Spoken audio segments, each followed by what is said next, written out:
بسم اللہ الرحمن الرحیم۔ حضرت عبد الرحمن ابن عوف رضی اللہ عنہ رسول اللہ صلی اللہ علیہ وسلم کا ارشاد بیان فرماتے ہیں، ان اللہ تعالی فرض صیام رمضان وسننت لکم قیامہ فمن صامہ وقامہ ایمانا واحتسابا خرج من ذنوبہ کیوم ولدتہ امہ۔ بے شک اللہ تعالی نے رمضان کے روزے فرض فرمائے اور میں نے تمہارے لیے اس کی تراویح سنت بنا دی، تو جو رمضان کے روزے رکھے اور اس کی تراویح پڑھے ایمان کے ساتھ اور ثواب کی نیت کے ساتھ، تو وہ اپنے گناہوں سے ایسے نکل جائے گا جیسے اس دن جس دن اس کی ماں نے اس کو جنا۔ رمضان المبارک کے دو عمل ہیں، دین کا عمل ہے روزے، اللہ تعالیٰ نے وہ فرض فرمائے۔ دوسرا عمل ہے رات کا تراویح، اس میں نبی کریم صلی اللہ علیہ وسلم نے فرمایا وہ تراویح میں نے تمہارے لیے سنت بنا لی۔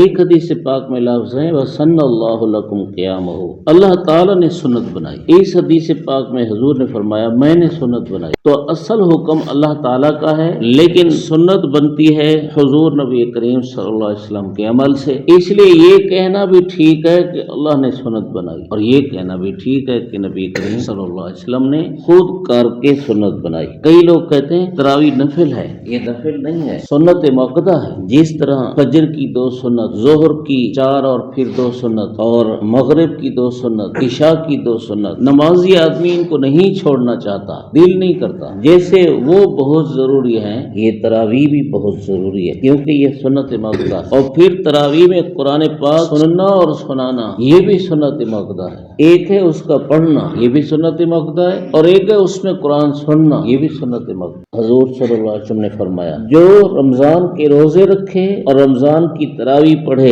ایک تو ایمان کے ساتھ یعنی وہ واقعی صحیح عقیدے والا مسلمان ہو، دوسرا ثواب کی نیت سے، تو کیا فضیلت ملے گی؟ اپنے گناہوں سے ایسے نکل جائے گا جیسے اس دن گناہوں سے صاف تھا جس دن اماں نے جنا تھا۔ جب آدمی اس دنیا میں ماں کے پیٹ سے آتا ہے کوئی گناہ نہیں ہوتا، تو ایسے ہی جب رمضان کے روزے اور تراویح ادا کرے گا کوئی گناہ باقی نہیں بچے گا۔ یا تو یہ مطلب ہے کہ چھوٹے گناہ ختم ہو جائیں گے اور چھوٹے گناہوں سے پاک صاف ہو جائے گا۔ بڑے گناہ چونکہ توبہ سے معاف ہوتے ہیں، اس لیے جس آدمی کو اللہ روزوں اور تراویح کی توفیق دے گا اس آدمی کو اللہ تعالیٰ توبہ کی بھی توفیق دے دے گا، اور اس طرح سے اب رمضان کے روزوں اور تراویح کے ساتھ توبہ استغفار بھی کرے گا، پچھلے گناہوں سے معافی مانگے گا، تو اب صرف چھوٹے گناہوں سے صاف نہیں ہوگا، بڑے گناہوں سے بھی صاف ہو جائے گا۔ تو یہ بہت بڑی فضیلت ہے۔ ایک حدیث پاک میں آتا ہے کہ جو رمضان المبارک کے روزے رکھے اس کے پچھلے گناہ معاف ہو جاتے ہیں، جو رمضان المبارک کی تراویح پڑھے اس کے پچھلے گناہ معاف ہو جاتے ہیں۔ تو وہ معافی اسی طرح ہے کہ آدمی توبہ کر لے